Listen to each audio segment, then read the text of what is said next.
Magandang umaga sa inyo mga kapatid sa spiritual. Ako'y may dapat konting paliwanag lang tungkol to sa ah, ito ay bulaklak ng Gumamela Celis. Nasa libro ito na Karunungan Lihim.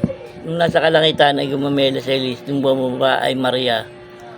Pero tinatawag nitong bulaklak ng Gumamela Celis o yung buto. Ayan. Kalimitan ginagamit nila ito, mga pinoporselas, ginagawang pang depensa o pang halina. Marami silang pinagpatungkulan dito sa bulaklak nito. Marami silang pinagagamitan. Minsan nilalawak to sa mga bote o sa bao, kinakasan nila yung iba, hindi naman lahat, yung iba. Ano nga ba ang hiwaga ng bulaklak ng Gumamela Celis? Ito ay nakikita ng mga antingero-antingera sa bundok, ay nasa lupa na. Pero ang puno nito ay hindi pa nila nakikita. Matagal na ako nag-aanting-antingan at sa spiritual. Matagal ko nang hinanap ang puno nito na hindi ko rin makita. Meron akong mga kaibigan na sa malalayo na nasa bundok. Pinahanap ko to sa bundok ng Nakar, sa bundok na Quezon, sa Marinduque, Mindoro, sa amang bundok. Dito sa amin sa Los Baños, Makiling, meron to, kaya lang bawal ka kumuha nito, bawal pumutol. Ngayon sa bundok na Mount Tralala, yung kaibigan ko, nakita niya ang mga buto, nakita niya ang puno. Ito na siya. Ayan. Ano nga ba ang hiwaga ng puno o saan ito gagamitin? Ayan siya. Kasi ang buto, bulaklak, ay may hiwaga na, may bertudes na. Ito. Maraming naghahawak nito, ginagawang porselas o ano man, pang sa kwintas, pandesay sa bao, pwede. Meron siyang taglay na tawag ito, kapangyarihan, kumbaga. Abilidad sa Bisaya. Ngayon, ito naman kahoy. Ngayon ko lang ako nakakuha ng kahoy. Sa tagal ko na sa antingan, sa spiritual, kahit sa Banahaw ay hindi ko pa nakikita ang puno nito. Ito na siya ngayon.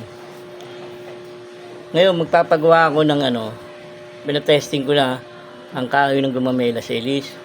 Meron siyang taglay na abilidad. Pwede siya sa kabal, pwede sa barilan.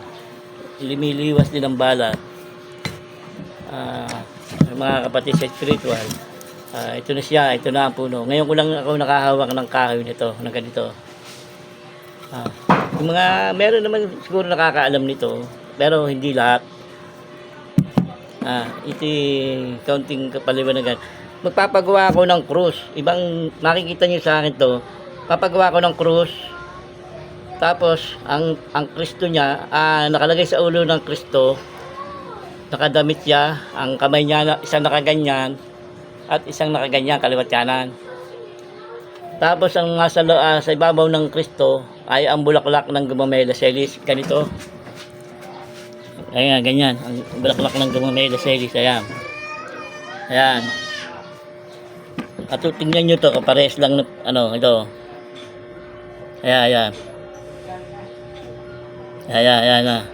Ito na ngayon siya, pinilagay ko siya sa braso ko.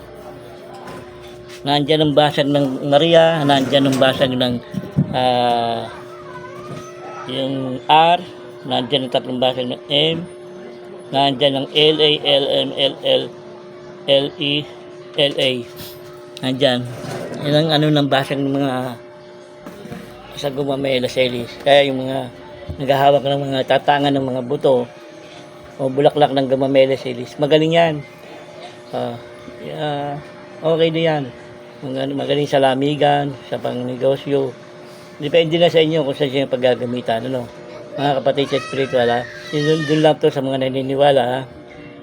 Yung aking pananiniwala ay base lang sa aking mga napag-aaralang mga kahoy o bulaklak. Naghihiwaga naman.